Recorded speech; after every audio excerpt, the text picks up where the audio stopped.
पश्चिम बंगाल विधानसभा निवडणुकीतील पराभवाने ममता बॅनर्जीच्या तृणमूल काँग्रेस समोर अगदी अस्तित्वाचे आव्हान उभे ठाकले आहे। तब्बल 15 वर्षे सत्तेत राहिलेल्या ममता बॅनर्जींनी सत्तेच्या जोरावर आपल्या पक्षाची ताकद खरोखरीच मुळापर्यंत पोहोचवली होती। पक्षाचे कार्यकर्ते प्रत्येक गावखेड्यात सक्रिय होते, परंतु हे कार्यकर्ते कोणत्याही विचाराने वगैरे प्रेरित नव्हते, तर सत्तेच्या माध्यमातून मिळणाऱ्या फायद्याने या कार्यकर्त्यांना पक्षासोबत बांधून ठेवले होते। आता सत्ताच जात आहे तर कार्यकर्ते बिथरले।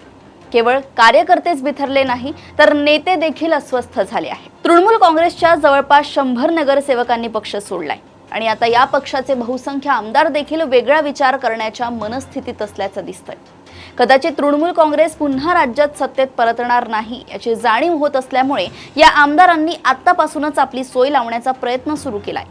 या निवडणुकीत तृणमूल काँग्रेसचे 80 आमदार निवडून आले, परंतु आता त्यांच्यात मोठी अस्वस्थता दिसून येत आहे। 2 दिवसांपूर्वीच ममता बॅनर्जी यांनी आमदारांची बैठक आयोजित केली होती, परंतु त्या बैठकीत केवळ 20 आमदार उपस्थित झाले।